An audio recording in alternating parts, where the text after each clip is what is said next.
Occupy చేసుకున్నారు తమ దుర్మార్గపు దమన నీతితోటి. దీంతో ప్రస్తుతం ఉన్న పరిస్థితి పాకిస్తాన్ ఎలా వాళ్ళని బానిసల మాదిరి చూస్తోంది.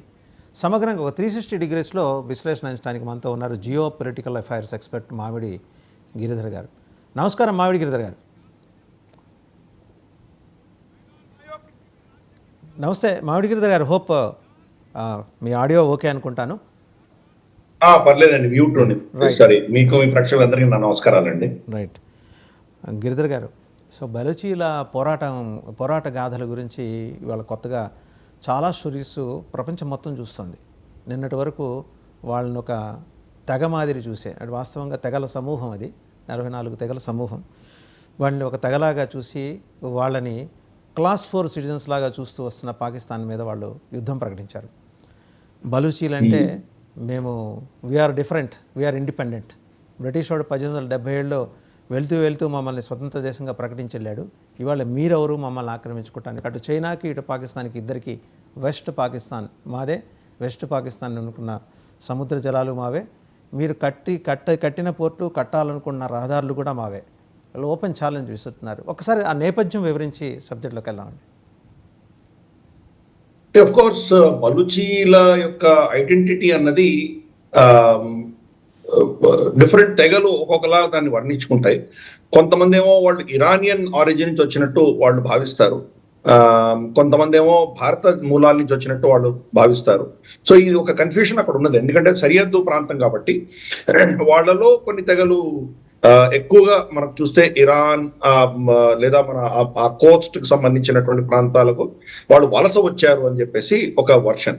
రెండవది డాక్టర్ నైలా కాద్రి బలూచ్ లాంటి వాళ్ళు ఎవరైతే మనకు ఆవిడ గవర్నమెంట్ ఇన్ ఎగ్జైల్ నడిపిస్తున్నదో, ఆవిడ వర్షన్ ఏంటంటే మేము ఈ సింధు నాగరికత కంటే మేము పూర్వీకులం, మేము 7000 సంవత్సరాల క్రితమే మా దగ్గర అక్కడ మెహరాగఢ్ మన దగ్గర చాలా అంశాలు బయటపడ్డాయి. సో అందుకని దాని తర్వాత వచ్చిందే సింధు నాగరికత, మేము దానికంటే చాలా ప్రాచీనమైన వాళ్ళం. సింధు నాగరికత భారత సంస్కృతికి తల్లి లాంటిది అయితే మేము అమ్మమ్మ లాంటి వాళ్ళము అని ఆవిడ చెప్పేది. సో అందుకని వాళ్ళకు ఐడెంటిటీ అన్నది ఒక ఇష్యూ ఒకటి ఉన్నది. కానీ ఏదేమైనా కానీ కూడా వాళ్ళ ఆ ప్రాంతం అంతా కూడా మన అఖండ భారతంలో మహాభారత కాలంలో వర్ణించబడినటువంటిది. తర్వాత మనకు మౌర్యుల కాలంలో కూడా ఆ ప్రాంతం అంతా కూడా మన అధీనంలోనే ఉండింది అది. సరే, ఇస్లాం రాకముందర అక్కడ చాలా హిందూ రాజ్యాలు, చాలా మనకు బౌద్ధ రాజ్యాలు ఇవన్నీ కూడా అక్కడ ఉండినాయి. అక్కడ కుషానులు చాలా మంది అక్కడ పరిపాలించారు. కాబట్టి వాళ్ళ యొక్క ఉనికి, వాళ్ళ బిజినెస్ కానీ వాళ్ళ కనెక్షన్స్ అన్ని కూడా భారతదేశంతో ఎక్కువగా ఉండేవి. ఇరాన్తో కూడా ఉండేవి, కానీ భారతదేశంతో ఎక్కువగా ఉండేవి. బ్రిటిష్ వాళ్ళ హయాంలో కూడా బ్రిటిష్ వాళ్ళు వాళ్ళని కొంత ప్రాంతం బలూచిస్తాన్ కొంత ప్రాంతాలు తీసేసుకుని వాళ్ళు కొంత ప్రాంతాలు సో కాల్డ్ స్వతంత్రంగా ఉంచారు వాళ్ళు. యాక్చువల్గా మనం చూస్తే కనుక బ్రిటిష్ వాళ్ళ పాలసీ ఇలాగే ఉండేది.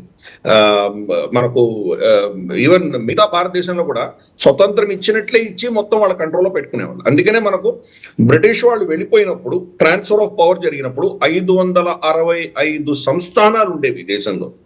దాంట్లో రమారమి 525 సంస్థానాలు భారతదేశంలో విలీనమయ్యే, ఒక 40 సంస్థానాలు పాకిస్తాన్లో విలీనమైనవి. సో ఈ విలీనమైనటువంటి పరిస్థితుల్లో మనం చూసామంటే కనుక కలాత్ అన్నటువంటి ఏదైతే కింగ్డమ్ ఉండిందో, ఒక రియాసత్ అంటారు, వాడు మాత్రం మేము దీంట్లో చేరబోము అని వాళ్ళు స్పష్టంగా చెప్పారు. వాళ్ళకు ఒక విధమైనటువంటి ఇండిపెండెన్స్ ఇచ్చారు. అంటే బ్రిటిష్ వాళ్ళ అధీనంలోనే ఉండేవాళ్ళు, కానీ వాళ్ళు కంప్లీట్ గా బ్రిటిష్ సార్వభౌమత్వం వాళ్ళ మీద ఉండేది కాదు. ఈవెన్ కలాత్ ఎవరైతే సుల్తాన్ ఆఫ్ కలాత్ ఎవరైతే ఈ ఫైనల్ ఇన్స్ట్రుమెంట్ ఆఫ్ ఎక్సెషన్ ఆయన ఫోర్స్ చేసే సంతకం పెట్టించుకున్నాడు జిన్నా, అతను కూడా స్వతంత్రుడు కాదు. అక్కడ ట్రైబ్స్ ఉండేవి, మర్రి అని మనకు ఇలా చాలా సిస్తాన్, తుర్బత్, ఈ 4 కూడా ఇంపార్టెంట్ తెగలనుకుంటాను. వీళ్ళందరూ కలిసి వాళ్ళ జిర్గా అని ఒకటి ఉంటుంది, దాంట్లో నిర్ణయించిన తర్వాతే అతను సంతకం పెట్టవలసినటువంటి పరిస్థితి. అంటే అతనికి అప్రూవల్ లేకుండా, వీళ్ళ పర్మిషన్ తీసుకోకుండా అతన్ని ఫోర్స్ఫుల్ గా సంతకం పెట్టించారు. వీళ్ళు గన్ను పెట్టి అతన్ని ఫోర్స్ చేసి అతనితో సంతకం పెట్టించుకున్నాడు జిన్నా. సరే, ఆ చరిత్రలోకి వెళ్ళొచ్చు మనం. అప్పటి నుంచి వాళ్ళ ఒక విధమైనటువంటి స్వతంత్ర పోరాటం జరుగుతూనే ఉన్నది కంటిన్యూస్ గా. మేము పాకిస్తాన్తో ఉండదలుచుకోలేదు, స్వతంత్రంగానే ఉంటాం మేము అని వాళ్ళు చాలా కాలంగా వాళ్ళు పోరాటం చేస్తున్నారు. ఇన్ఫాక్ట్ బ్రిటిష్ వాళ్ళు వెళ్ళిపోయే సమయానికి కలాత్ ఇండిపెండెంట్ గా ఉండాలి, బలూచిస్తాన్ ఇండిపెండెంట్ గా ఉండాలి అని చెప్పేసి బ్రిటిష్ కోర్టులలో, బ్రిటిష్ న్యాయ వ్యవస్థల్లో వీళ్ళ తరపున వాదించడానికి జిన్నానే వాళ్ళ అడ్వకేట్ గా ఉండేవాడు. అంటే మనం అర్థం చేసుకోవచ్చు ఎంతటి మోసం జరిగిందో వాళ్ళ పక్షాన. ఇన్ఫాక్ట్ మొహమ్మద్ అలీ జిన్నా పాకిస్తాన్ ఫామ్ అయిన తర్వాత కూడా బలూచీల ఇండిపెండెన్స్ గురించి ఆయన పాజిటివ్ గానే మాట్లాడాడు ఆయన. తర్వాత ఆఫ్ కోర్స్ చాలా ర్యాపిడ్ గా విత్ ఇన్ నెలల్లో అన్ని మారిపోయినాయి. ఎంత వీలైతే అంత భూభాగాన్ని మనం కబ్జా చేసుకోవాలి అనేటువంటి ఒక పాలసీ రావడంతో బలూచిస్తాన్ ని, తర్వాత మనకు కాశ్మీర్ ని, వీటిని కూడా కబ్జా చేయడం మొదలు పెట్టారు వాళ్ళు. దాంట్లో భాగంగా కలాత్ని కూడా వాళ్ళు టేక్ ఓవర్ చేశారు. కానీ బలూచీలు అప్పటి నుంచి ఇప్పటి వరకు కూడా పాకిస్తాన్, మేము పాకిస్తానీలు కాదు, పాకిస్తాన్తో మాకు సంబంధం లేదు అన్నటువంటి అభిప్రాయమే వాళ్ళకు ఉంది. రమారమి 5-6 దఫాలుగా వాళ్ళు దాన్ని ఇన్సర్జెన్సీ అందామా, దాన్ని పెద్ద ఎత్తున పోరాటాలు చేశారు వాళ్ళు. ఇప్పుడు జరుగుతున్నది చాలా ఉధృతంగా, విస్తృతంగా, మునువెన్నడూ లేనంత ఎత్తున ఇప్పుడు జరుగుతున్నది. సో వాళ్ళ చరిత్ర అన్నది రక్తసిక్తమైనటువంటి చరిత్రే మనం వాళ్ళతో చూస్తాం. మనం గిరిధర్ గారు, ఒకసారి వాళ్ళ కమాండర్ మొన్న మాట్లాడాడు, ఒక వీడియో రిలీజ్ చేశాడు. అతను చైనా మీద, పాకిస్తాన్ మీద బలూచీల వైఖరి ఏంటో చెప్పాడు. ఒకసారి చూద్దామండి. The motive of our attack was very clear. It was a simple and clear message to China and Pakistan to withdraw immediately from Balochistan. This warning to China and Pakistan was also given by our leader, General Aslam Baloch, but China failed to pay heed. We once again make it clear that Gwadar and the rest of Balochistan belong to Baloch. It's our duty to protect our land and sea. Our operation Zir Pahazak. This is a continuous operation that has been initiated to safeguard the Baloch Sea from China, Pakistan and other foreign powers.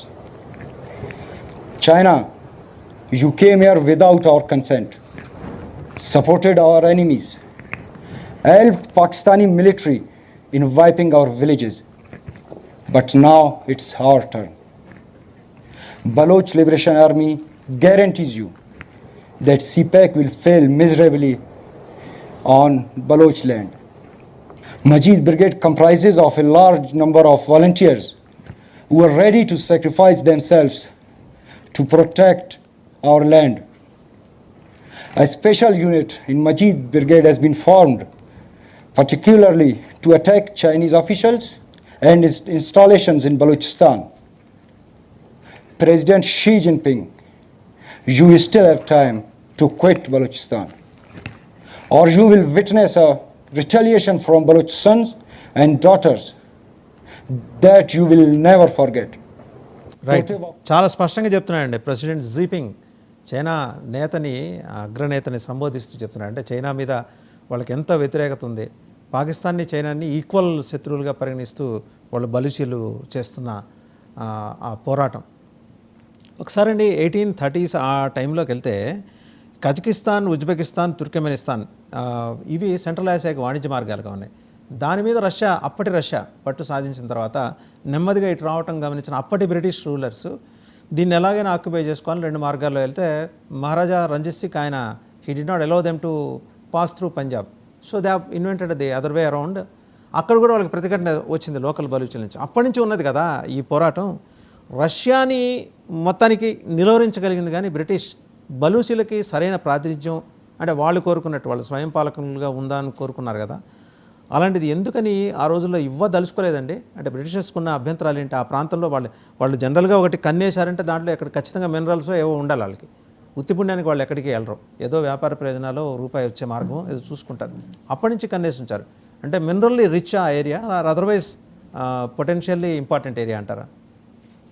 అంటే 2-3 అంశాలండి ఇక్కడ. ఒకటి, mineral resources బలూచిస్తాన్లో చాలా విస్తృతంగా ఉన్నాయి, అది ఒకటి anyway ఉన్నది. కానీ అన్నిటికంటే ముఖ్యమైనది మనకు ట్రేడ్ రూట్స్.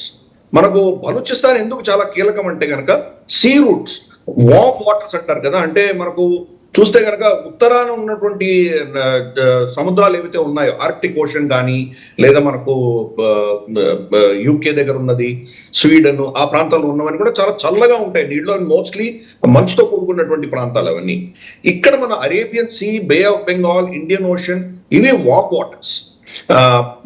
ఏషియా తోటి కానీ ఏషియా నుంచి యూరోప్ కానీ వీళ్ళకి వాణిజ్యం జరగాలంటే కనుక ఈ వేడి నీళ్లతోటే, వేడి నీళ్లు ఉన్నటువంటి ప్రాంతాలంటే ఈ సముద్రాల గుండానే వాళ్ళు వెళ్ళాలి. దానికి బలూచిస్తాన్ చాలా కీలకమైంది. మీరు ఇప్పుడు చూస్తే కనుక ఇప్పుడు కూడా సెంట్రల్ ఏషియన్ కంట్రీస్ అనేది అంటాం మనము, Uzbekistan, Kazakhstan, Kyrgyzstan, Afghanistan, Tajikistan, వీళ్ళందరూ కూడా ల్యాండ్ లాక్డ్ కంట్రీస్. వీళ్ళకి సముద్రం లేదు. సముద్రం యాక్సెస్ వాళ్ళకు ఇరాన్ కానీ లేదా మనకు ఈ రోజు ఉన్నటువంటి పాకిస్తాన్ కానీ వాళ్ళకి యాక్సెస్. అందుకనే బ్రిటిష్ వాళ్ళు దాని మీద కన్నేశారు. ఎందుకంటే ఇది కనుక వాళ్ళ అధీనంలోకి వచ్చిందంటే కనుక మొత్తం సీ రూట్స్ అన్ని కూడా వాళ్ళ అధీనంలో ఉంటాయి. కాబట్టి ఏషియన్ కాంటినెంట్ నుంచి లేదా ఆస్ట్రేలియా నుంచి వాళ్ళు యూరోప్ ఏమైనా తీసుకువెళ్ళాలి, ఏమైనా చేయాలంటే కనుక ఈ ల్యాండ్ రూట్స్ తర్వాత సీ రూట్స్ రెండు కూడా వాళ్ళకి చాలా కీలకం. అందుకోసం అని చెప్పేసి వాళ్ళు దీన్ని వాళ్ళ అధీనంలో తీసుకునేటువంటి ప్రయత్నం చేశారు. ఇప్పుడు మనకు చూస్తే కనుక గతంలో అసలు బస్సు ఉండేది, ముంబై నుంచి మనకు లండన్ దాకా బస్సు ఉండేది బ్రిటిష్ టైంలో. సో అవన్నీ కూడా ఈ ప్రాంతం నుంచే వెళ్ళి ఇరాన్ తర్వాత ఇరాన్ నుంచి ఇరాక్ నుంచి అలా వెళ్ళేది అనమాట. కాబట్టి ఈ రూట్స్ అన్నది వేల సంవత్సరాలుగా ఉన్నాయి, కొత్త విషయం కాదు మనకి. ఇన్ఫాక్ట్ దీంట్లో మనకు ఋగ్వేదంలో దశరాజ్యం అని చెప్పేసి ఒక కథ ఉండేది. మహాభారత యుద్ధం కంటే కూడా చాలా ప్రాచీనమైన యుద్ధం. ఆ యుద్ధంలో ఓడిపోయినటువంటి రాజులు వాళ్ళు వెస్ట్ సైడ్ వెళ్ళిపోయారు. వాళ్ళు వెళ్ళేటువంటి దారిని కూడా మనకి బలూచిస్తాన్ దగ్గర నుంచి కొంతమంది, ఇక్కడ కొండ ప్రాంతం అదంతా కొండల చర్యలు అంటే దాన్ని ఏమంటారంటే మనకు మధ్యలో ఉన్నటువంటి కొన్ని పాసెస్ ఉంటాయి. ఆ పాసెస్ గుండానే వెళ్ళాలి. ఖైబర్ పాస్ అనేది ఒకటి చాలా కీలకమైంది. ఇంకోటి కింద ఇక్కడ బలూచిస్తాన్ నుంచి వెళ్ళగలిగినటువంటి ఒక ఆల్టర్నేటివ్ ఉన్నది. కాబట్టి ఇక్కడి నుంచే వాళ్ళు వెళ్ళేవాళ్ళు. కాబట్టి ఇవంతా కూడా వాళ్ళకి బ్రిటిష్ ట్రేడ్ కి వాళ్ళ కంట్రోల్, భారతదేశాన్ని వాళ్ళ అధీనంలో ఉంచుకోవడానికి ల్యాండ్ రూట్ కావచ్చు, సీ రూట్ కావచ్చు, దీని అంతటి కూడా బలూచిస్తాన్ చాలా కీలకమైంది. అందుకోసం అని చెప్పేసి వాళ్ళు దీని మీద ఆధిపత్యం ఉండాలి, లేదా వాళ్ళ సార్వభౌమత్వంలో ఎవరు అక్కడ ఎటువంటి ప్రభుత్వం ఉన్నా ఎటువంటి రాజ్యం ఉన్నా బ్రిటిష్ వాళ్ళ అధీనంలో ఉండాలి అన్నది వాళ్ళ యొక్క పాలసీ. దానికోసం దీన్ని వాళ్ళు వాడుతున్నారు. వాళ్ళు అప్పుడు బ్రిటిష్ వాళ్ళ సమయంలో ఏం చేశారు, వాళ్ళ పాలసీ ఎలా ఉండేదండి అంటే, ఒక జాతి ఏదైనా ఉందంటే కనుక దాన్ని 2-3 ముక్కలు చేసేవాళ్ళు. కొంత వాళ్ళ దగ్గర పెట్టుకునేవాళ్ళు, కొంత విభిన్నమైనటువంటి దేశాలకు ఇచ్చేవాళ్ళు. బలూచిస్తాన్ ఏం చేశారంటే, బలూచీలు ఉన్నటువంటి ప్రాంతాన్ని 3 ముక్కలు చేశారు. ఒకటి వాళ్ళ దగ్గర పెట్టుకున్నారు. వాళ్ళ దగ్గర పెట్టుకున్న దాంట్లో కూడా ఈ ఖాన్ ఆఫ్ కలాత్ లాంటి వాడిని కొంతమందిని ఇండిపెండెంట్ గా ఉంచారు. ఇంకొక ముక్క తీసుకెళ్ళి వాళ్ళు ఇరాన్కి ఇచ్చారు. ఇరాన్ తోటి వాళ్ళు ఒక మైత్రి చేసుకోవడానికి ఇరాన్కి ఒక ముక్క ఇచ్చేశారు. దాని పేరే సిస్టాన్ బలూచిస్తాన్ అంటారు దాన్ని. ఆ ముక్క వాళ్ళకి ఇచ్చారు. ఇంకొంత ప్రాంతం ఆఫ్ఘనిస్తాన్ రాజుకి ఇచ్చారు. సో అందుకని జాయిద్ షా ఎవరైతే ఉన్నారో ఆఫ్ఘన్ రాజు, వీళ్ళకి బలూచీలు ఈ 3 దేశాల్లో వాళ్ళు విడిపోయి ఉన్నారు. అలాగే పష్తూన్లు మనం చూసామంటే బ్రిటిష్ అధీనంలో కొంతమంది ఉన్నారు, తర్వాత ఆఫ్ఘనిస్తాన్ లో కొంతమంది ఉన్నారు. డూరన్ లైన్ అని చెప్పి వాళ్ళు ఒక కృత్రిమమైనటువంటిది ఆర్టిఫిషియల్ లైన్ గీసి వాళ్ళని స్ప్లిట్ చేశారు. భారతదేశంతో అదే చేశారు. పంజాబ్ 2 ముక్కలు చేశారు, కాశ్మీర్ 2 ముక్కలు చేశారు, బెంగాల్ 2 ముక్కలు చేశారు. ఇది ప్రపంచవ్యాప్తంగా ఇలాగే చేశారు.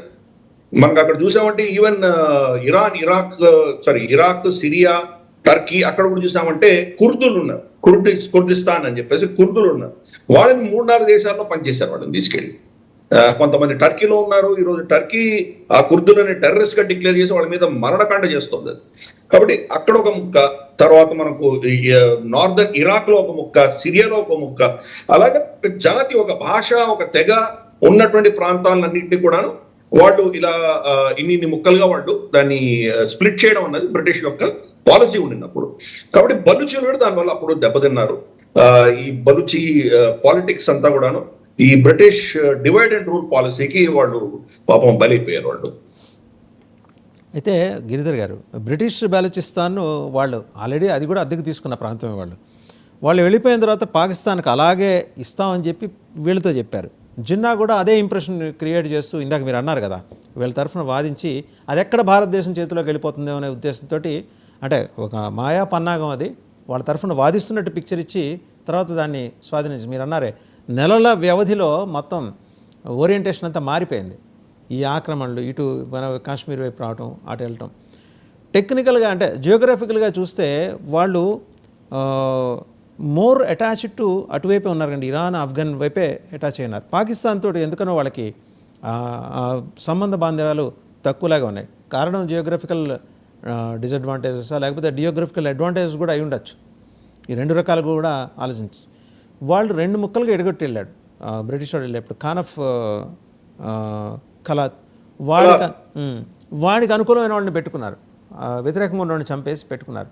సబ్సిక్వెంట్గా చాలా డెవలప్మెంట్స్ అయిన తర్వాత ఇవాళ అతను ఇందాక కమాండర్ మాట్లాడుతూ గాదర్ పోర్టు వెస్ట్ పాకిస్తాన్ సి ఇది మాకు పట్టు ఉండాలి అంటే వాళ్ళు కూడా they want to establish their own setup, ఒక కాన్స్టిట్యూషను, ఒక రాజ్యం, చట్టబద్ధమైన ఒక రాజ్యం ఏర్పాటు చేసుకొని ఒక ట్రేడ్ ఇనిషియేట్ చేసి ఒక నాగరిక జీవనంలోకి ముందుకు వెళ్దామని. అంటే వాళ్ళు అంతకుముందు నాగరికులు కాదని కాదు, ఇప్పుడున్న వ్యవస్థకు అనుగుణంగా మారి తమ నిన్నాళ్ళు తొక్కేస్తూ వస్తున్న పాకిస్తాన్కి సవాలు విసిరండి. పాకిస్తాన్ దీన్ని ఏ మేరకు దీన్ని అడ్రస్ చేయగలదండి అంటే ఇప్పుడున్న పరిస్థితుల్లో? అంటే రెండు మూడు అంశాలు మీరు చెప్పింది. ఫస్ట్ ఈ బ్రిటిష్ వాళ్ళ హయాంలో జరిగినటువంటి ఈ యొక్క విభజనప్పుడు జరిగినటువంటి కొన్ని ఇష్యూస్ మనం చూసామంటే బ్రిటిష్ పార్లమెంట్ పాస్ చేసినటువంటి చట్టం ఇండియన్ ఇండిపెండెన్స్ యాక్ట్ 1947 దాని ప్రకారం ఏం చేశారంటే బ్రిటిష్ అధీనంలో ఉన్నటువంటి ప్రిన్స్లీ స్టేట్స్ అందరు కూడా సర్వస్వతంత్రులు.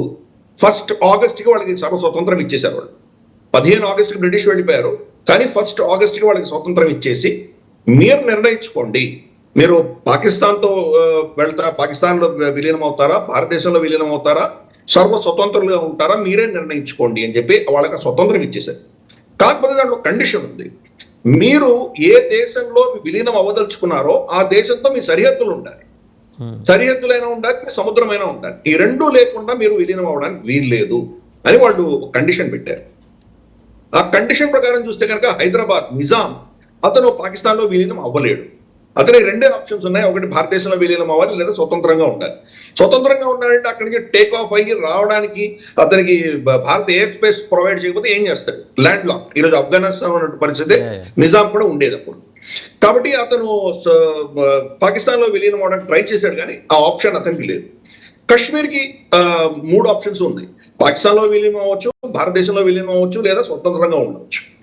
అలాగే జునాగఢ్ ఏంటంటే వాళ్ళ సరిహద్దులు పాకిస్తాన్తో టచ్ అవ్వవు, కానీ సముద్రం ఉంది వాళ్ళకి. కాబట్టి అతను పాకిస్తాన్లో విలీనం అయిపోయాడు, ఇన్స్ట్రుమెంట్ ఆఫ్ అక్సెషన్ సంతకం పెట్టేశాడు అతను. తర్వాత దేశంలో విద్రోహం వచ్చి అతని పారిపోవాల్సి వచ్చింది. అతనికి మళ్ళీ అక్కడ ఒక అడ్మినిస్ట్రేటర్ ఒకరిని పెట్టి సర్దార్ పటేల్ గారు అక్కడ ప్లెబిసైడ్ చేసి దాన్ని భారతదేశంలో విలీనం చేసుకున్నారు. లేకపోతే ఈరోజు సోమనాథ్ పాకిస్తాన్ కబ్జాలో ఉండేది. ఎనీవే కలాత్ అదే పరిస్థితి. కానీ కలాత్ లో టెక్నికల్ గా ఏంటంటే బ్రిటిష్ వాళ్ళు ఏం చేశారంటే వాళ్ళ అధీనంలో ఉన్నటువంటి ప్రిన్స్లీ స్టేట్స్ లో యాడ్ చేయలేదు కలాత్ ని. కాబట్టి ఈ యొక్క చట్టం ఏదైతే ఉందో ఇండియన్ ఇండిపెండెన్స్ యాక్ట్ వాళ్ళ మీద వర్తించదు, వాళ్ళకి వర్తించదు, అది వాళ్ళకి వర్తించదు. వాడు ఒక్కడే ఎక్సెప్షన్, ఒక కలాత్ ఒకటే ఎక్సెప్షన్. మిగతా అవన్నీ కూడా princely states. For instance Bahawalpur, Chitral, ఇటువంటివి చాలా ఉన్నాయి. ఇన్ఫాక్ట్ చిత్రాల్ ఇంకో దారుణం. చిత్రాల్ అన్నది రాజా హరిసింగ్ అధీనంలో ఉండేది. అంటే రాజా హరిసింగ్ సామంతుడు, అక్కడ ఉన్నటువంటి ఖాన్. రాజా హరిసింగ్ ఎప్పుడైతే మనకు ఇన్స్ట్రుమెంట్ ఆఫ్ అక్సెషన్ మనకు సంతకం పెట్టి భారతదేశాన్ని విలీనం చేశాడు, అతను చేయగానే ఆటోమేటిక్ గా మనకు చిత్రాలు కూడా భారతదేశంలో భూభాగం అభిన్న భాగం అవ్వవలసింది. యాక్చువల్గా మనం ఇప్పుడు కూడా క్రయ విక్రయాలు చేసుకునేప్పుడు రాసుకుంటాం కదా, దీంట్లో ఉన్న నిధి నిక్షేపాలు, దీనిలో ఉన్నటువంటి ఆస్తులు, దీంట్లో ఏమైనా తర్వాత ఏమైనా దొరికితే అవన్నీ మీవే అని చెప్పి రాసేస్తాం కదా. కాబట్టి మీ హక్కులు, మీ బాధ్యతలు అన్ని కూడా ట్రాన్స్ఫర్ అయిపోతాయి. కాబట్టి చిత్రాలు కూడా మనకు రావాల్సింది. అన్ఫార్చునేట్లీ నెహ్రూ దాన్ని ఎప్పుడు క్లెయిమ్ చేయలేదు, పోయింది. కలాత్ విషయంలో మాత్రం ఈ కన్ఫ్యూజనే లేదు.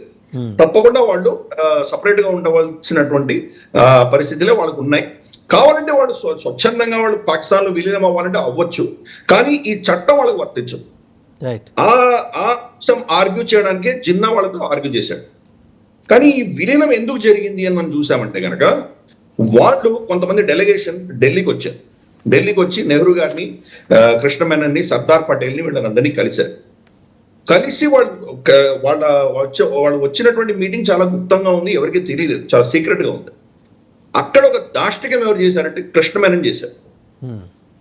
కృష్ణమేనన్ ఏంటంటే ఒక పబ్లిక్ స్టేట్మెంట్ ఇచ్చి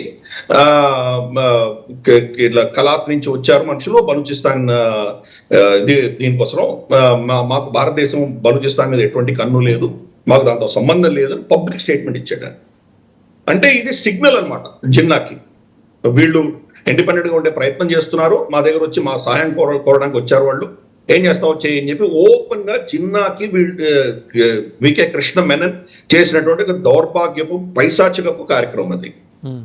ఆ స్టేట్మెంట్ వచ్చిన రెండో రోజే పాకిస్తాన్ ఆర్మీ వెళ్ళి వాళ్ళని కబ్జా చేసుకున్నారు. ఇమ్మీడియట్ గా నెక్స్ట్ డే ఈ స్టేట్మెంట్ రాగానే సర్దార్ పటేల్ గారికి చాలా కోపం వచ్చి అటువంటిది ఏం జరగలేదు, మాకు వాళ్ళకి ఎటువంటి మీటింగ్ జరగలేదు అని క్లారిఫికేషన్ ఇచ్చారు. కానీ అప్పటికే నష్టం జరిగిపోయింది. ఇమ్మీడియట్ గా వాళ్ళు వెళ్ళి అక్కడ దాన్ని కబ్జా చేసేసుకున్నారు.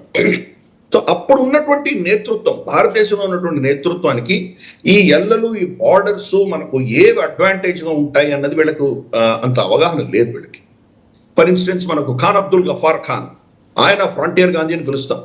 ఆయన అక్కడ ఉన్నటువంటి ప్రాంతాలన్నీ కూడాను ఈ రోజు ఏదైతే ఖైబర్ పఖ్తూన్ఖ్వా అంటున్నారో ఆ ప్రాంతాలు భారతదేశంలో విలీనం అవ్వడానికి సిద్ధంగా ఉన్నామని చెప్పి ఆయన చెప్పారు. అంటే మనకి ఏమై ఉండేది, గిల్గిట్ బాల్టిస్తాన్ మనకి ఈ రోజు పాకిస్తాన్ కబ్జాలో ఉంది, కానీ మన అధీనంలో ఉంటే కనుక గిల్గిట్ బాల్టిస్తాన్ నుంచి మనం ఆఫ్ఘనిస్తాన్ వెళ్ళొచ్చు, లేదా ఖైబర్ పఖ్తూన్ఖ్వా దానికి టచ్ అవుతుంది చిత్రాల్ గుండా. సో కాబట్టి మనకి ఈ రోజు ఈవెన్ ఈ ఖైబర్ పఖ్తూన్ఖ్వా కూడా భారతదేశంలో ఉండేది, ఆఫ్ఘనిస్తాన్ కి బార్డర్ ఉండేది మనకు. సో ఆల్మోస్ట్ 3 సైడ్స్ మనం పాకిస్తాన్ సరౌండ్ చేసి ఉండేవాళ్ళం. దానికి ఆర్గ్యుమెంట్స్ నెహ్రూ వాళ్ళు అందరూ చెప్పారంటే మీరు చాలా దూరం ఉన్నావు కదా, మధ్యలో ఇంత పాకిస్తాన్ భూభాగం ఉంది కదా, అంటే ఇంకా అప్పుడు కాశ్మీర్ విలీనం అవ్వలేదు కాబట్టి మిమ్మల్ని ఎలా చేస్తాము అంటే ఆయన చాలా స్పష్టంగా చెప్పాడు, మీరేమో ఈస్ట్ పాకిస్తాన్ వెస్ట్ పాకిస్తాన్ మీరు 4000 కిలోమీటర్ల దూరంలో ఉన్నదాన్ని మీరు ఒప్పుకోగా లేని ఈస్ట్ ఇండియా వెస్ట్ ఇండియా ఎందుకు ఒప్పుకోకూడదు, మీరు ఖైబర్ పఖ్తూన్ఖ్వా అంతా మేము వెస్ట్ ఇండియా మేము ఉంటాం, మేము తప్పే ఉంది అని చెప్పి ఆయన అడిగారు. అంటే ఒక ప్రశ్న సార్, ఆ రోజున సైకలాజికల్ గా ఖైబర్ పఖ్తూన్ఖ్వా మనతోటి అసోసియేట్ అయి ఉండటానికి ఇష్టం చూపించారండి ఆ రోజున? తప్పకుండా ఇన్ఫాక్ట్ కాంగ్రెస్ గవర్నమెంట్ ఉండేది అక్కడ. ఖుదాయి ఖిద్మత్ గార్ అని చెప్పేసి కాంగ్రెస్, తర్వాత ఈయన పార్టీ పేరు ఖుదాయి ఖిద్మత్ గార్ అని పార్టీ ఉండేది, మన ఖాన్ అబ్దుల్ గఫార్ ఖాన్ గారి పార్టీ. సో వాళ్ళు అక్కడ గవర్నమెంట్ ఉండింది. 1946లో వీళ్ళు ఒక సో కాల్డ్ ప్లెబిసైట్ లాంటిది ఒక ఎన్నికలు జరిగినాయి అక్కడ. ఆ ఎన్నికల్లో ఏం జరిగిందంటే వీళ్ళు బైకాట్ చేశారు. ఎవరు, మన ఖాన్ అబ్దుల్ గఫార్ ఖాన్ పార్టీ బైకాట్ చేసింది.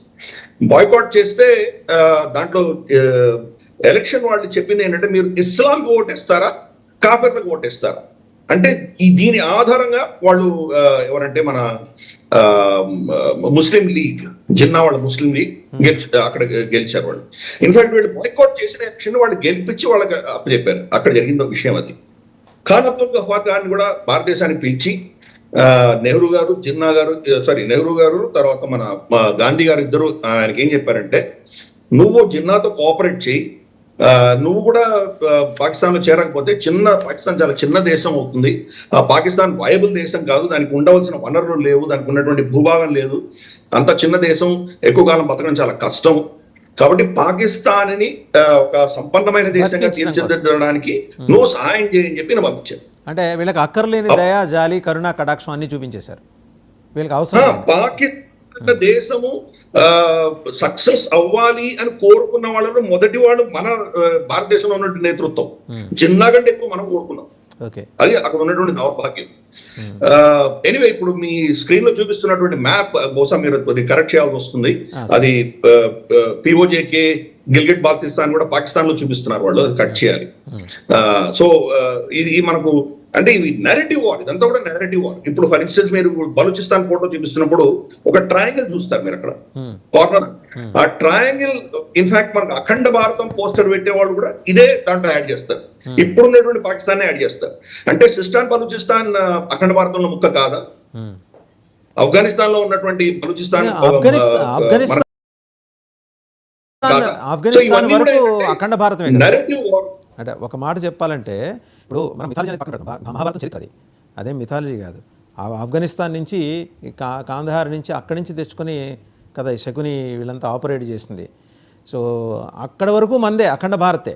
కానీ ప్రస్తుతం లెక్కల్లోకి వస్తే మీరు అన్నట్టు అక్కడ దాకా మాట్లాడుకుంటూ వస్తే మరి Balochistan is no way different from Akhand Bharat. Balochistan కూడా అఖండ భారత్లో భాగమే. ఖైబర్ పఖ్తూన్ఖ్వా అఖండ భారత్లో భాగమే.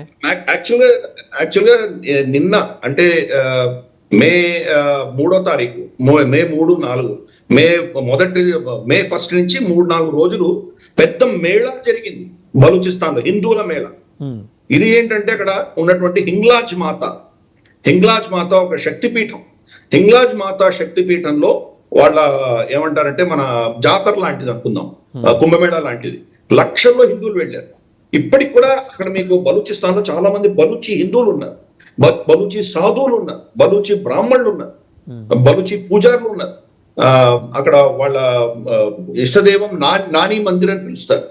అలాగే కలాత్, ఈరోజు మీరు కలాత్ గురించి మాట్లాడుతున్నాం. కలాత్ లో కాళీ అమ్మవారి గుడి ఉంది, క్వెట్టాలో కాళీ అమ్మవారి గుడి ఉంది. ఈ 2 ఊళ్ళలో కూడా శివాలయాలు ఉన్నాయి. ఇలా మనకు చరిత్ర చూసుకుంటూ పోతే చాలా సుదీర్ఘమైనటువంటి చరిత్ర భారతదేశంతో ముడిపడి ఉంది వాళ్ళకి. ఇన్ఫాక్ట్ మొహమ్మద్ బిన్ కాసిం ఎవరైతే ఫస్ట్ ఇస్లామిక్ దాడి, సక్సెస్ఫుల్ దాడి, అంతకంటే ముందర చాలా ట్రై చేశారు, వాళ్ళు గెలవలేకపోయారు. ఫస్ట్ టైం వాళ్ళు గెలిచినటువంటి యుద్ధం ఏదైతే ఉందో, మొహమ్మద్ బిన్ కాసిం దబల్ అన్నటువంటి ఒక పోర్ట్ ని అతను కబ్జా చేసుకున్నాడు. అది బలూచిస్తాన్ లోనే ఉంది. అంటే ఇది బహుశా ఇది మనకు చూస్తే కనుక ఇప్పుడున్నటువంటి గ్వాదర్ కి దగ్గర దరిదాపుల్లో ఉన్నటువంటి ఒక పోర్ట్, దాన్ని కబ్జా చేసుకున్నాడు అతను. తర్వాత క్రమేపీ వచ్చి ఈరోజు సింధ్, అంటే అప్పుడు సింధు, బలూచిస్తాన్ ఇలా డివిజన్స్ ఉండేవి కావు. కాబట్టి ఆ ప్రాంతం అంతా కూడాను అక్కడ ఉన్నటువంటి సింధు రాజు, మన రాజా దాహిర్ సేన్ అధీనంలో ఉండేవి. సో అక్కడ యుద్ధం చేసి దాన్ని టేక్ ఓవర్ చేశారు. సింధు నదికి వెస్ట్ సైడ్ ఒక వాళ్ళ క్యాపిటల్, రాజధాని ఉండేది, రాజా దాహిర్ సేన్ క్యాపిటల్. దాని పేరు అరోర్ అని చెప్పేసి ఒక ఊరుంది. అరోర్ ఊర్లో ఫస్ట్ దాడి జరిగి ఆయన ఓడిపోయి ఆయన చంపేసిన తర్వాత అక్కడి నుంచి హిందువులు పలాయనమై వాళ్ళు పంజాబ్ లో వచ్చి సెటిల్ అయ్యారు. ఈ రోజు అరోరాస్ అని ఎవరైతే అంటాం మనం, జగ్జిత్ సింగ్ అరోరా వీళ్ళందరూ ఉంటారు కదా, అరోరా అక్కడి నుంచి వచ్చిన వాళ్ళు, అరోడ్ నుంచి వచ్చిన వాళ్ళు వాళ్ళందరూ కూడా. ఆఫ్ కోర్స్ ఇప్పుడు అరోరాస్ అందరూ కూడా పంజాబీసే, కానీ ఒరిజినల్ గా వాళ్ళు అక్కడి నుంచి వచ్చిన వాళ్ళు. సింధు నది ఇప్పుడు ఆఫ్ కోర్స్ దాని కోర్స్ కొద్దిగా మారి, రాజా దాహిర్ సేన్ యుద్ధంకి ఇప్పటికి కొద్దిగా మారింది అది. కానీ ఆ ప్రాంతం అంతా కూడాను, బలూచి ప్రాంతం అంతా కూడాను సనాతన ధర్మానికి సంబంధించింది. అక్కడ మన హైందవ రాజ్యాలే ఉండేవి అక్కడ. ఇక్కడ హిందూ దాహిర్ సేన్ అన్న అతను బ్రాహ్మణుడు, సేన్ అనేది బ్రాహ్మణ పేరుతో వస్తుంది కదా, రాజా దాహిర్ సేన్ చరిత్ర కూడా చాలా అద్భుతమైన చరిత్ర. ఎనీవే, అంటే ఈ ప్రాంతం అంతా కూడాను మన భారతదేశంతో ముడిపడినటువంటి ప్రాంతం అని నేను చెప్తున్నాను. రైట్, యాజ్ ఇట్ ఈస్గా. అంటే 2 ప్రశ్నలు. ఇప్పుడు ఇందాక మీరు చెప్పారు హింగ్లాజీ మాతా మందిర్, లక్షల మంది హిందువులు అక్కడికి వెళ్తుంటారు. హిందువులు అక్కడ సేఫ్ అండ్ సెక్యూర్డ్గా ఉన్నారా? లైక్ పాకిస్తాన్ లాంటి బాధ వేదన అక్కడ ఉన్నాయా? రిలేటివ్లీ సేఫ్గా ఉన్నారు. పాకిస్తాన్ పంజాబ్ లో చూస్తే మనకు పంజాబ్, సింధ్ ఈ 2 ప్రాంతాల్లో హిందువులు బాగా వాళ్ళు నలిగిపోతున్నారు. అక్కడ చిన్న చిన్న అమ్మాయిలని 12, 13, 14 ఏళ్ళ అమ్మాయిలని వాళ్ళు కిడ్నాప్ చేసి తీసుకెళ్లి ఫోర్స్ఫుల్ గా మత మార్పిడి చేసి ఏదో ముసలాయనకి 3వ భార్యగానో 4వ భార్యగానో వాళ్ళు పెళ్లి చేసేస్తున్నారు. దాంతో స్త్రీలు, హిందూ సమాజంలో స్త్రీలు లేకుండా చేస్తున్నారు. స్త్రీలు లేకపోతే మీ సంతతి ముందుకు ఎలా వెళ్తుంది? కాబట్టి దాని మీద టార్గెట్ జరుగుతున్నదంతా కూడా పంజాబ్. తర్వాత ఆఫ్ కోర్స్ పంజాబ్ ఆల్మోస్ట్ హిందువులు లేరని చెప్పాలి, 1% కంటే తక్కువ ఉన్నారు పంజాబ్ లో. సింధులో ఉన్నారు. సింధులో ఎస్పెషలీ మనకు రాజస్థాన్ దగ్గరగా ఉన్నటువంటి ప్రాంతాలు, టార్పార్కర్ ఏరియా, తర్వాత మనకు అక్కడ ఇదొక దార్శనికం. ఈ చరిత్ర గురించి ఎవరు మాట్లాడరు యాక్చువల్గా. మనకి ఎవరైతే రజవాడాలు, తర్వాత ఈ ప్రిన్స్లీ స్టేట్స్ ఎవరైతే భారతదేశం పాకిస్తాన్ లో విలీనమైనాయో, దానిలో ఈరోజు ముస్లిం మెజారిటీ ప్రాంతమైనటువంటి కాశ్మీర్ భారతదేశంలో విలీనం తప్పు అని చెప్పి పాకిస్తాన్ ఇంత నెరేటివ్ తీసుకొస్తుంటే, మనం కౌంటర్ నెరేటివ్ ఈ రోజు దాకా చేయని విషయం ఏంటంటే, అమర్కోట్ అని చెప్పేసి ఒక ప్రిన్స్లీ స్టేట్ ఉండేది. అమర్కోట్ మేజర్ అది మెజారిటీ అంతా హిందువులే ఉన్నారు. ఆల్మోస్ట్ 70-80% ఏ ప్రావిన్స్ లో ఉంది అమర్కోట్? ఇప్పుడు రేపు చెప్తున్నాను నేను. ఆ అమర్కోట్ అన్నటువంటి ప్రిన్స్లీ స్టేట్ రాజు హిందూ, రాజ్పుట్ రాజు, ప్రజలు హిందువులు. కానీ జిన్నా ప్రలోభంతో అతను మిగతా జైసాల్మేర్, జోధ్పూర్, బికానేర్ ఈ రాజస్థాన్ లో ఉన్న రాజ్పుట్స్ అందరినీ కూడా నెహ్రూ దగ్గరికి వెళ్తే మీ భూములు, మీ టైటిల్స్ అన్ని తీసేసుకుంటాడు, జిన్నా దగ్గరకు వస్తే కనుక నాకు బ్లాంక్ చెక్ ఇచ్చాడు, మన టైటిల్స్ అన్ని మనం ఉంచుకోవచ్చు, మన భూములకు మనకు స్వతంత్రంగా ఉండొచ్చు, కాబట్టి మన అందరూ పాకిస్తాన్ లో విలీనం అవుదాం అని చెప్పి చాలా ట్రై చేశాడు. ట్రై చేస్తే అల్టిమేట్ గా పటేల్ గారు వాళ్ళని అందరినీ కన్విన్స్ చేసి తీసుకోగలిగారు. కానీ ఆ ఒక్క ప్రిన్స్లీ స్టేట్ మాత్రం పాకిస్తాన్ లో విలీనమైంది. దాన్ని ఈరోజు పేరు మార్చేసి ఉమర్ కోట్ అని పెట్టారు. దాని పేరు ఉమర్ కోట్. పాకిస్తాన్ లో ఉన్నటువంటి ఉమర్ కోట్, అమర్ కోట్ కాస్త ఉమర్ కోట్ అయింది. ఉమర్ కోట్ అయింది. So Umar Kot princely state ఏదైతే ఉందో అది ఈరోజు పాకిస్తాన్ లో విలీనమైంది. మరి కాశ్మీర్ వాళ్ళు ప్రశ్నించినప్పుడు మనం ఉమర్ కోట్ కూడా ప్రశ్నించాలి కదా. ఇది అమర్ కోట్, ఇది మెజారిటీ హిందూ స్టేట్, రాజు కూడా హిందూ, అతను మీ పాకిస్తాన్ ఎలా విలీనమయ్యాడు అని చెప్పి మనం కూడా ప్రశ్నించాలి కదా. ఎవరు ప్రశ్నించలేదు, దాన్ని యాక్సెప్ట్ చేసాం మనం. సో మన పరిస్థితి ఇది. మొత్తం నేరేటివ్ అంతా పాకిస్తాన్ సెట్ చేసిన నేరేటివ్ లో మనం ఇరుక్కుపోయి, జమ్మూ కాశ్మీర్ లో కూడా వాడి దగ్గర కశ్మీరీ భాష మాట్లాడే ఒక్క గ్రామం కూడా లేదు. కానీ పిఓకే అనుకుంటాం మనం. సో మన నేరేటివ్ అంతా కూడా వాడు సెట్ చేస్తున్నాడు, మనం ఫాలో అవుతున్నాం. మనం నేరేటివ్ సెట్ చేయట్లేదు. అమర్ కోట్ ని కూడా మాకు వెనక్కి ఇచ్చేయండి మనం అడగాలి కదా. ఎందుకు అడగలేదు మనం? చిత్రాలు మనకి ఇచ్చేయమని ఎందుకు అడగలేదు మనం? ఇన్ఫాక్ట్ ఖైబర్ పఖ్తూన్ఖ్వా విలీన్ అని కూడా మనం క్వశ్చన్ చేయాలి, ఛాలెంజ్ చేయాలి. ఎందుకంటే ఖుదాయి ఖిద్మత్ గారు, తర్వాత ఖాన్ అబ్దుల్ గఫార్ ఖాన్ వీళ్ళు దాన్ని అపోజ్ చేశారు. ఆయన ఎంత చిత్రహింసలు పెట్టారంటే అతని జైల్లో పెట్టి అతని టెక్స్ట్ బుక్ లో కానీ ఎక్కడ కూడా పాకిస్తాన్ పుస్తకాల్లో ఖాన్ అబ్దుల్ గఫార్ గారి గురించి ఏం మాటనే ఉండదు. అతను వాళ్ళ దేశానికి ఒక విలన్ గా చిత్రీకరించారు. ఆయన ఎంత దారుణమైన పరిస్థితి అంటే, ఆయన చనిపోయిన తర్వాత ఆయన ఏమన్నాడంటే, ఈ పాకిస్తాన్ భూభాగంలో నన్ను ఖననం చేయకండి, ఈ భూమి అంటేనే ఇక్కడ నన్ను అంత దారుణంగా ట్రీట్ చేశారు కాబట్టి ఇక్కడ నన్ను పూడ్చకండి అని స్పష్టంగా చెప్పారు. సో ఈయన కోసం స్పెషల్ గా ఆఫ్ఘనిస్తాన్ బార్డర్ తెరిచి అటు సైడ్ జలాలాబాద్ లో ఆయన ఖననం చేశారు. ఆయన సమాధి ఆఫ్ఘనిస్తాన్ లో ఉంటుంది. సో అంతటి దాష్టికం నెహ్రూ, వికే కృష్ణ మెనన్ వీళ్ళందరూ చేశారు. దాన్ని జిన్నా లాభపడ్డాడు. నెహ్రూకి ఎప్పుడు బుద్ధి తెలిసి వచ్చిందంటే ఈ కశ్మీర్ ఘటన వచ్చిన తర్వాతనే నెహ్రూ మేల్కొన్నాడు. కానీ కృష్ణ మెనన్ మాత్రం ఆఫ్ కోర్స్ ఆయన కమ్యూనిస్ట్ భావజాలం, అప్పుడు కూడా ఈ భూభాగాలకు పెద్ద కేర్ చేయలేదు. ఈ రోజు ఆఫ్ఘనిస్తాన్ బార్డర్ మనకు ఉండి ఉంటే, ఖైబర్ పఖ్తూన్ఖ్వా, బలూచిస్తాన్ మన అధీనంలో ఉంటే పరిస్థితి చాలా డిఫరెంట్ గా ఉండేది. పాకిస్తాన్ ఇంత న్యూక్లియర్ అసెట్ గా అయి ఉండేదే కాదు.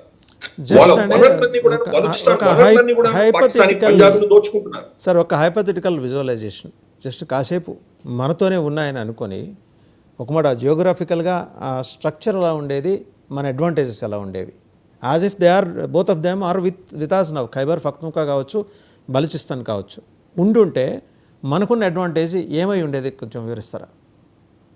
మొత్తం మనమే శాసించే ఉండేవాళ్ళం కదా. ఇప్పుడు పాకిస్తాన్ అడ్వాంటేజ్ ఏంటి? ఈ మన అరేబియన్ సీ వామ్ వాటర్స్ ని చైనాకి, సెంట్రల్ ఏషియాకి యాక్సెస్ ఇవ్వగలుగుతున్నారు వాళ్ళు. అది సోవియట్ యూనియన్ నుంచి మనకు కట్ చేయడానికి కోసమే గిల్గిట్ బాల్టిస్తాన్ ని బ్రిటిష్ వాళ్లే పాకిస్తాన్ కి హస్తగతం చేశారు. గిల్గిట్ స్కౌట్స్ అన్న వాళ్ళు హస్తగతం చేశారు. మీరు అది కానీ లేకపోతే పాకిస్తాన్ లో మిగిలేది ఏంటి? పాకిస్తానీ పంజాబ్, పాకిస్తానీ సింధ్, ఈ రెండే మిగులుతాయి కదా. మీరు కరాచీ పోర్టు పాకిస్తాన్ దగ్గర ఉంటుంది, అక్కడి నుంచి వెళ్తారు.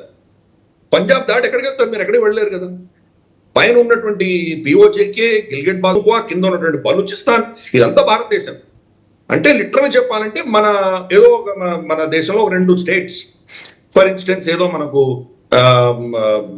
మనం ఆంధ్రప్రదేశ్, ఛత్తీస్గఢ్ 2 స్టేట్స్ వాళ్ళ అధీనంలో ఉన్నట్టు. చుట్టూదంతా మనమే ఉన్నాం లిటరల్ చెప్పాలంటే అది పరిస్థితి.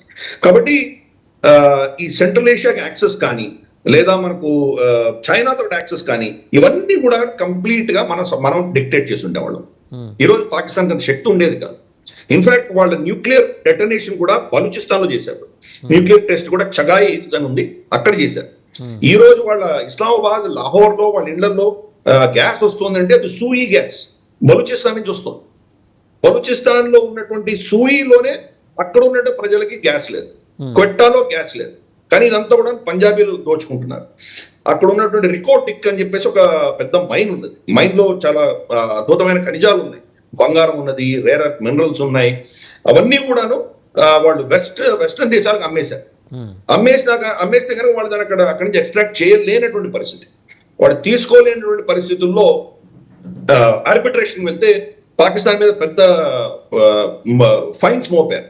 ఆ ఫైన్స్ కూడా కట్టుకోలేనటువంటి పరిస్థితిలో పాకిస్తాన్ ఉన్నది. కాబట్టి దాన్ని మళ్ళీ చైనాకు హస్తగతం చేసే ప్రయత్నం చేస్తున్నారు వాళ్ళు.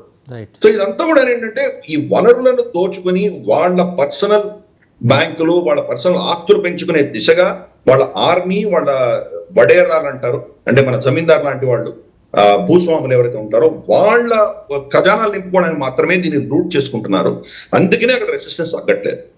ఇప్పుడు అక్కడ కూడా మీరు డెవలప్మెంట్ తీసుకొచ్చి ఉంటే వాళ్ళకు కూడా ఉపాధి కల్పన ఇవన్నీ చేసి మీరు అక్కడ ఇన్ఫ్రాస్ట్రక్చర్, రోడ్ డెవలప్మెంట్, యూనివర్సిటీలు, హెల్త్ కేర్ ఇవన్నీ కనుక నార్మల్ గా మీరు చేసి ఉంటే పరిస్థితి వేరే ఉంది.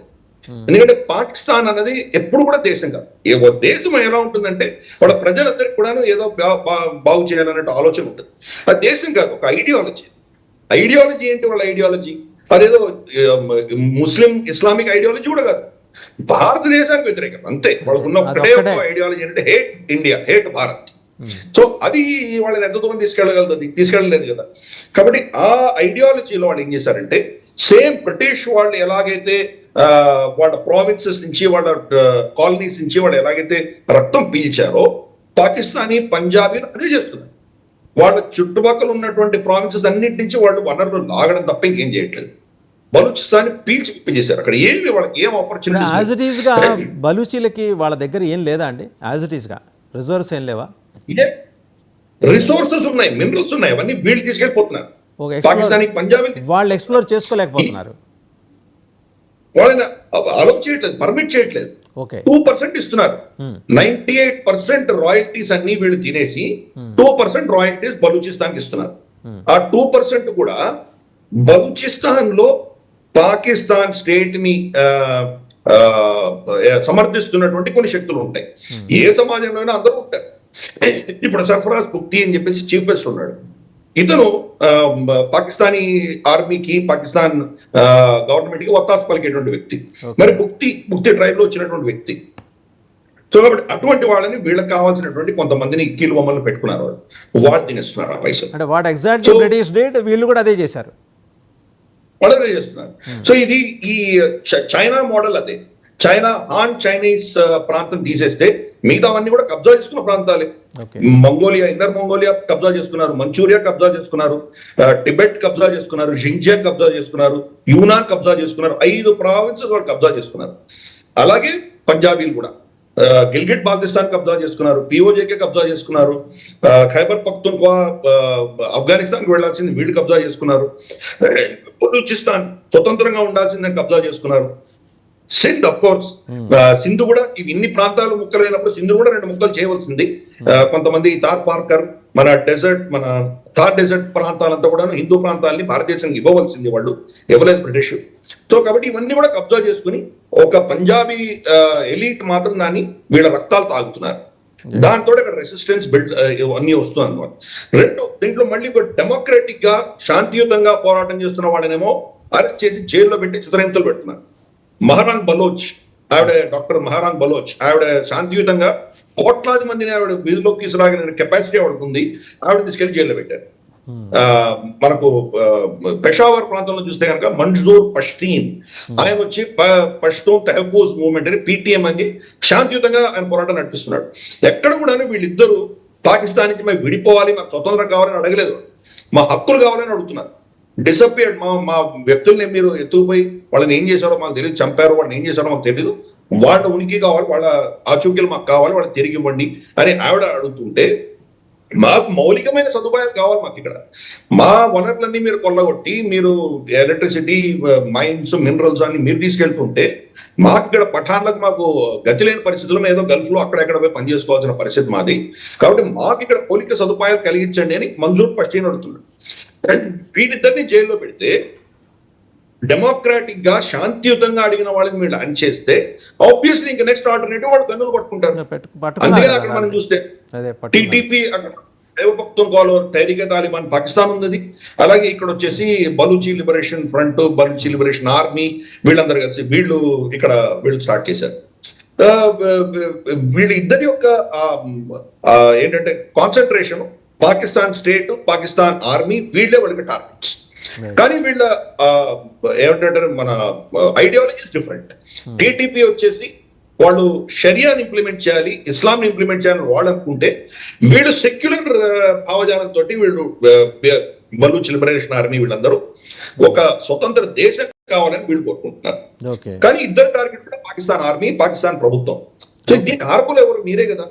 వాళ్ళకి నార్మల్ డెవలప్మెంట్ అక్కడ ఇచ్చి ఉంటే కనుక పరిస్థితి వేరేలాగా ఉండేది. వాళ్ళని వాడుకున్నారు మీరు. ప్లస్ రేసిజం, భయంకరమైన రేసిజం మనకు పంజాబ్ లో మనం చూస్తాం. మనం వీళ్ళనందరినీ కూడాను అసలు మనుషులుగా ట్రీట్ చేయరు. మనుషులుగా పశువుల కంటే కూడా చాలా హీనంగా ట్రీట్ చేస్తారు. బలూచీలని బలూచీలు వచ్చి అక్కడ వాళ్ళ స్టూడెంట్స్ చదువుకుంటుంటే వాళ్ళ పట్ల ఎటువంటి ట్రీట్మెంట్ ఉంటుందో మనకు చాలా వీడియోలు వచ్చాయి, మనం చూసాము. వాళ్ళ యూనివర్సిటీలో ఉన్న స్టూడెంట్స్ ని ఎత్తుకెళ్ళిపోవడం, వాళ్ళని ఇన్ఫాక్ట్ అక్కడ మగవాళ్ళని రేప్ చేయడం చాలా కామన్ అక్కడ. అటువంటివి వీళ్ళ పట్ల చాలా జరిగినాయి. ప్లస్ ఏదో మీరు టెర్రరిస్ట్ అని చెప్పేసి వాళ్ళ పేరుతో వాళ్ళు తీసుకెళ్లి జైల్లో పడేయడం. ఇది చదువుకున్నటువంటి వాళ్ళే ఈరోజు మనం చూస్తే కనుక కంప్లీట్ గా వాళ్ళు గన్నులు పట్టుకున్నారు. డాక్టర్ మహరాన్ బలోచ్ డాక్టర్ చదువుకునే వ్యక్తి ఈ రోజు ఆవిడ ఉద్యమంలో దిగింది.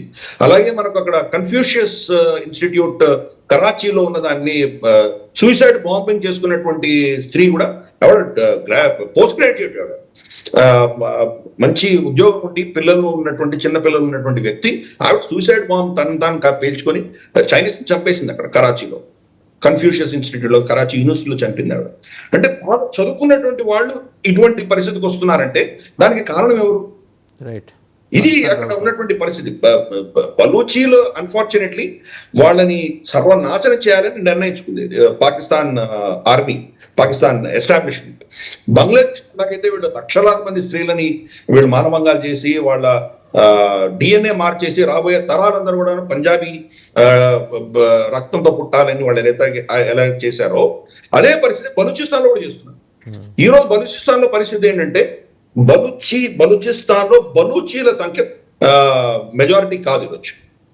వాళ్ళు 50% కంటే తక్కువ ఉన్నారు, ఓన్లీ 40% ఉన్నారు. ఆల్మోస్ట్ 25-30% అక్కడ పష్తూన్స్ ఉన్నారు.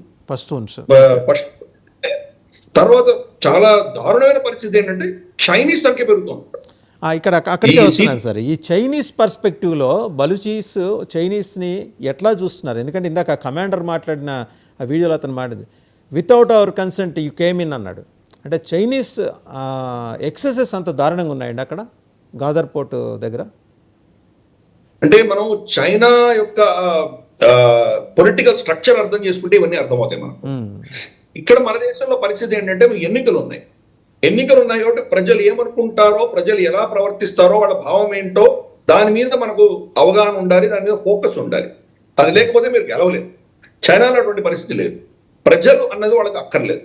ఆ పొలిట్ బ్యూరో పైన కూర్చొని వాళ్ళు ఏం నిర్ణయిస్తే అదే వాళ్ళకి లెక్క. కాబట్టి అదే భూతత్వంతో ప్రపంచాన్ని కూడా అలాగే చూస్తారు. వాళ్ళు ఏం చేశారంటే వాళ్ళు ఎక్కడికి వెళ్ళినా వాళ్ళ మోడల్ ఇదే. శ్రీలంకలో చూద్దాం, మనం బంగ్లాదేశ్ లో చూద్దాం, మాల్డీవ్స్ లో చూద్దాం, లేదా పాకిస్తాన్ లో చూద్దాం, ఎక్కడ చూసినా చైనా మోడల్ సింపుల్.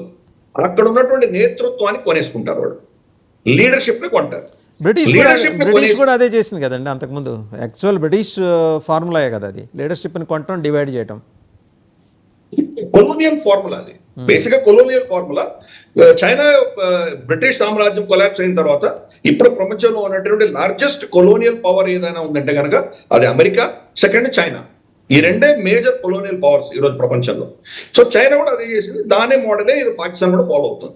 చైనా ఏం చేసిందంటే వీళ్ళ నేతృత్వాన్ని కొనేస్తుంది. నవాజ్ షరీఫ్ ని కొనేసింది ఫస్ట్. నవాజ్ షరీఫ్ కి బాగా పైసలు ఇచ్చేసరికి నవాజ్ షరీఫ్ ఈ సిబిఈసి చైనా పాకిస్తాన్ ఎకనామిక్ కారిడార్ కి ఆయన సంతకం పెట్టాడు. కానీ అక్కడ పరిస్థితి ఏంటంటే లోకల్ పాపులేషన్ తో ఎటువంటి ప్రమేయం లేదు, వాళ్ళని అడగవలసిన అవసరం లేదు. ఇన్ఫాక్ట్ మన transfer of power British Indian independence act లో కూడా మనం చూసామంటే ఏ భాగం పాకిస్తాన్కు వెళ్ళాలి, ఏ భాగాలు భారతదేశంలో ఉండాలి అన్న నిర్ణయం కానీ, ఏ రాజు ఏ దేశంలో విలీనం అవ్వాలి అన్నది కానీ, ఈ అంశాలన్నింటిలో కూడా ప్రజల అభిప్రాయం తీసుకోవాల్సిన అవసరమే లేదు. ఓకే, ఎవరు సపోజ్ మనకు హైదరాబాద్ లో ప్రజలందరూ పాకిస్తాన్ లో చేరాలనుకుందాం అని అనుకుందాం కాసేపు. నిజాం ఏమైనా భారతదేశంలో విలీనం అవ్వాలి అని డిసైడ్ చేసుకుంటే కనుక కాశ్మీర్ లో జరిగిన విషయం, ఫర్ ఇన్స్టెన్స్ రాజా హరి సింగ్, వాళ్ళ మెజారిటీ ముస్లిం పాపులేషన్ ఉన్నా కానీ కూడా ఆ రాజు నిర్ణయిస్తే అదే ఫైనల్. అంటే ప్రజలు అక్కర్లేదు వాళ్ళకి. ఈ model British model, Chinese model, ఈ రోజు పాకిస్తాన్ మోడల్ అంతా కూడా ఒకటే. ప్రజలతో సంబంధం లేదు. నేతలు ఏం డిసైడ్ చేస్తే అదే శాసనం అవుతుంది, అదే ఇంప్లిమెంట్ అవుతుంది. బలూచిస్తాన్ విషయంలో కూడా అదే చేశారు. కాబట్టి అక్కడ కూడా చైనా ఏం చేసిందంటే వీళ్ళని కొనేసుకుంది, ఆర్మీని కొనేసుకుంది, తర్వాత లీడర్షిప్ ని కొనుక్కుంది. ఫస్ట్ నవాజ్ షరీఫ్, తర్వాత ఇమ్రాన్ ఖాన్ వీళ్ళకి పైసలు ఇచ్చారు వాళ్ళకి. అదే మనం శ్రీలంకలో కూడా చూస్తే రాజపక్షాలను కొనేసుకున్నారు వాళ్ళు. ఇక్కడ మాల్డీవ్స్ లో చూస్తే కనుక యమీన్ ని కొనేసుకున్నారు వాళ్ళు. బంగ్లాదేశ్ లో కూడా అంతే. ఇప్పుడు మన మొహమ్మద్ యూనిస్ చైనాకి వెళ్ళి మాట్లాడొచ్చాడు, మనం విన్నాం మనం. కాబట్టి వీళ్ళ మోడల్స్ అవే. బలూచిస్తాన్ లో పరిస్థితి ఏమైందంటే, బలూచిస్తాన్ వాళ్ళకి ఎందుకు కావాలి చైనాకి, ఫస్ట్ అది అర్థం చేసుకోవాలి. ఫస్ట్ అదే అండి, మనకు ఎందుకు కావాలి వాళ్ళకి. అండమాన్ నికోబార్ ఐలాండ్స్ లో మనం చూసామంటే మనకు భారతదేశానికి అన్నిటికంటే దక్షిణమైన point, southernmost point Kanyakumari కాదు, కన్యాకుమారి మెయిన్ ల్యాండ్ యొక్క దక్షిణ భాగం. కానీ భారతదేశానికి అన్నిటికంటే సదర్న్ మోస్ట్ పాయింట్ వచ్చి ఇందిరా పాయింట్ అని మనకు నికోబార్ ఐలాండ్స్ లో ఉంటుంది. అది కన్యాకుమారి కంటే కూడా ఇంకా ఈక్వేటర్ దగ్గరగా ఉంటుంది. కాబట్టి ఆ ఇందిరా పాయింట్ దగ్గర నుంచి నెక్స్ట్ మనకు అక్కడ ఇండోనేషియా స్టార్ట్ అవుతుంది. ఇండోనేషియాకి దీనికి 150 నాటికల్ మైల్స్ సముద్రం ఉంటుంది. అటు సైడ్ ఇండోనేషియాలో ఉన్నటువంటిది అచే ప్రావిన్స్ అంటారు, దాంట్లో సబాంగ్ పోర్ట్ ఒకటి ఉంది. ఆ పోర్ట్ కూడా భారతదేశానికి లీజ్ ఇచ్చారు. అంటే మనం మనకు గుడికి వెళ్తే కనుక 2 బయట ద్వారపాలకులు ఉంటారు కదా, అలాగా భారతదేశం ఇక్కడ నికోబార్ ఐలాండ్స్ లో ఇందిరా పాయింట్, అక్కడ సబాంగ్, 2 పోర్ట్స్ లో మనం ఉన్నాం. ఈ రెండిటి మధ్యలో 150 కిలోమీటర్ల మధ్యలో నుంచే 60% చైనీస్ వాణిజ్యం నడుస్తుంది. రైట్. వాళ్ళ మినరల్స్ ఆఫ్రికా నుంచి తెచ్చుకోవాలన్నా, లేదా వాళ్ళు చమురు గల్ఫ్ నుంచి తెచ్చుకోవాలన్నా, లేదా వాళ్ళ ఫినిష్ ప్రొడక్ట్స్ ని యూరోప్ కి పంపించాలన్నా, ఆఫ్రికా గల్ఫ్ పంపించాలన్నా ఇక్కడి నుంచే వస్తుంది. అంటే ఈ 150 కిలోమీటర్లు మనం కట్టుదిట్టం చేసి కట్టడి చేయగలిగామంటే చైనా ఎకానమీ అయిపోయింది. రైట్. ఆ భయం వాళ్ళు సంపాదిస్తాం. ప్లస్ వాళ్ళు తిరిగి కింద నుంచి సింగపూర్ నుంచి వెళ్ళాలి. దాన్ని మలక్కా స్ట్రేట్ అంటారు.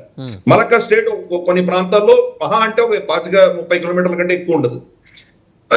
అది ఒక్కటే వాళ్ళకి రూట్ వెళ్ళాలంటే, చైనాకి వెళ్ళాలంటే. కాబట్టి భారతదేశం ఎప్పుడైనా వీళ్ళ శక్తి పెరిగిందంటే మనల్ని ఆపేయగలరు. కాబట్టి మనకు ప్రత్యామ్నాయం కావాలి అన్న ఉద్దేశంతో పాకిస్తాన్ వాడుకుంటున్నారు. ఈ గోడర్ పోర్టు, ఈ సిపిఈసి అందుకని వాళ్ళకి క్రూషియల్. దాంట్లో పైసలు రావు చైనాకి. వాళ్ళ ముందు నుంచే తెలుసు, ఇన్వెస్ట్మెంట్ చేసిన రోజే తెలుసు దీంట్లో మనకి ఎటువంటి లాభాలు ఉండవని. కానీ ఈ రోజు మన కనుక చైనాతో యుద్ధం అంటూ వస్తే భారతదేశం, అమెరికా కలిసి ఇద్దరు కలిసి మనం సక్సెస్ఫుల్ గా వాళ్ళని మొత్తం బ్లాక్ చేయొచ్చు. ఇక్కడ నేను చెప్పినటువంటి ఇందిరా పాయింట్ ప్రాంతం మనం బ్లాక్ చేశామంటే కనుక వాళ్ళ పరిస్థితి అయిపోయింది. ఇన్ఫాక్ట్ 1962లో కూడా మనమే గెలిచి ఉండేవాళ్ళం ఇక్కడ కనుక మనం బ్లాకేట్ చేసి ఉంటే, లేదా మన ఎయిర్ ఫోర్స్ మనం రంగంలోకి బరిలో దిక్కుంటే కనుక వాడు చైనా అప్పటికే దాసోమని వెళ్ళిపోయి ఉండేవాడు. ఈ రోజు మనకి సమస్య ఉండేదే కాదు. అన్ఫార్చునేట్లీ అప్పుడు నేతృత్వం ఓడిపోయింది, దేశం ఓడిపోవాలి. కృష్ణ మెనన్ ఓడిపోయారు. కృష్ణ మెనన్ చేసినటువంటి దౌర్భాగ్యపు డెసిషన్స్ వల్ల మనకి ఇటువంటి పరిస్థితులు వచ్చాయి. నెహ్రూ సరే ఆయన ఉద్యమకారులకి కూడా ప్రభుత్వాన్ని నడిపించడం తెలియదు. ఈ విషయం అర్థం చేసుకోవాలి మనం. యుద్ధం చేసే పాటు శాంతి ఉన్నటువంటి సమయాల్లో వాళ్ళు దాన్ని నడిపించలేరు. బ్రిటన్లో మనం చూసాం, విన్స్టన్ చర్చిల్ యుద్ధం గెలిచినటువంటి వార్ హీరో, అతను పక్కన పడేసి క్లైమేట్ అట్లీని తీసుకొచ్చారు యుద్ధం అయిపోగానే. కాబట్టి ఈ మనకు ఆ తెలియక దౌర్భాగ్యం ఏంటంటే మనం ఎమోషన్ తో వెళ్తాం కాబట్టి నెహ్రూ తీసుకొచ్చి పెట్టుకున్నాం, అందుకని ఓడిపోయాం మనం. దీని వల్ల వాడు కౌంటర్ చేయడానికి సిపిఈసి పెట్టుకున్నారు. సిపిఈసి ఎక్కడి నుంచి వెళ్తుంది? వార్మ్ వాటర్స్, ఇందాక చెప్పినట్టు వార్మ్ వాటర్స్. చైనా ప్రాబ్లం ఏంటంటే 2 చైన్ ఆఫ్ ఐలాండ్స్ వాళ్ళని ఆపుతున్నాయి. ఓపెన్ సీ పెద్ద సముద్రాల్లోకి వెళ్ళలేనటువంటి పరిస్థితి. ఫస్ట్ చైన్ ఆఫ్ ఐలాండ్స్ చూస్తే మనకి జపాన్, తైవాన్, ఫిలిప్పైన్స్, ఇవి వాళ్ళని ఆపుతున్నాయి. వాళ్ళు దాటి వెళ్లకుండా ఇవన్నీ కూడా అమెరికా అధీనంలో ఉన్నాయి, అమెరికన్ ఇన్ఫ్లుయెన్స్ లో ఉన్నాయి ఇవన్నీ కూడా. అందుకనే తైవాన్ వాళ్ళు కబ్జా చేసుకోవడానికి ప్రయత్నం చేస్తుంది చైనా. దానికోసమే చేసుకుంటే ఓపెన్ సీస్ దొరుకుతాయి. సెకండ్ చైన్ ఆఫ్ ఐలాండ్స్, దాని తర్వాత చిన్న చిన్న దీవులన్నీ కూడా రమారమి అమెరికన్ అధీనంలో ఉన్నాయి. గువామ్ అని, తర్వాత వనువాటు అని, ఫీజీ అని, మార్షల్ ఐలాండ్స్ అని, తర్వాత మన సోలమన్ ఐలాండ్స్, ఇటువంటివన్నీ కూడా చైన్ ఆఫ్ ఐలాండ్స్ కూడా వాళ్ళ అధీనంలో ఉన్నాయి. అందుకని ఈ రెండింటి తప్పించుకోవడానికి వాళ్ళు పాకిస్తాన్ యొక్క సిపిఈసిని వాడుకోవడానికి ప్రయత్నం చేశారు.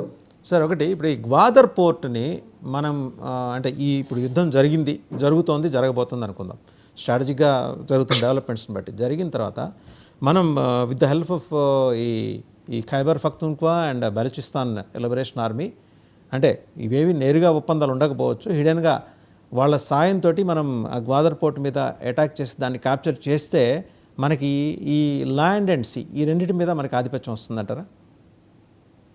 మనకు గతంలో చేసాం కదా 71లో వాళ్ళ కరాచీ పోర్ట్ మొత్తం ధ్వంసం చేశాం, ధ్వంసం చేసాం. వాడి షిప్లన్నీ ధ్వంసం చేశాం. మనకు కెపాసిటీ ఉంది. మాక్సిమం 48 hours లో వాళ్ళ మొత్తం 3 పోర్ట్స్ ఉన్నాయి వాళ్ళకి. ఈ కరాచీ ఒకటి, గ్వాదర్ ఒకటి, మధ్యలో ఇంకోటి చిన్నది పెట్టుకున్నారు వాళ్ళు. ఈ 3 కూడా 48 hours లో మనం ధ్వంసం చేయొచ్చు. మనకు కెపాసిటీ ఉంది మనకి. రైట్. మనకు already 2 so it's high time అంటే బలూచిస్ తోటి మనం అంటే స్ట్రాటజిక్ అండర్స్టాండింగ్ ఏదైనా ఉందా సార్? స్ట్రాటజిక్ అండర్స్టాండింగ్ అంటే అడపో ఉంటుంది మనకు, రెగ్యులర్ గా ఉండదు. పాకిస్తాన్ మనల్ని అక్యూజ్ చేస్తుంది అక్కడ జరుగుతుందంతా మనమే చేస్తున్నామని. తర్వాత మన ఒక మాజీ సైనిక అధికారిని కూడా వాళ్ళు అరెస్ట్ చేసి వాళ్ళు జైల్లో పెట్టారు, వాళ్ళు జాదవ్ ని. సో వాళ్ళు మన మీద అక్యూజ్ చేస్తుంటారు. కానీ నేను బలూచి లీడర్షిప్ తో నాకున్నటువంటి కాంటాక్ట్స్ తో నేను వాళ్ళు మాట్లాడితే వాళ్ళు ఏమంటున్నారంటే, భారతదేశం మమ్మల్ని సమర్థించుంటే మేము వేరే పరిస్థితిలో ఉండేవాళ్ళము. అన్ఫార్చునేట్లీ భారతదేశం మమ్మల్ని సపోర్ట్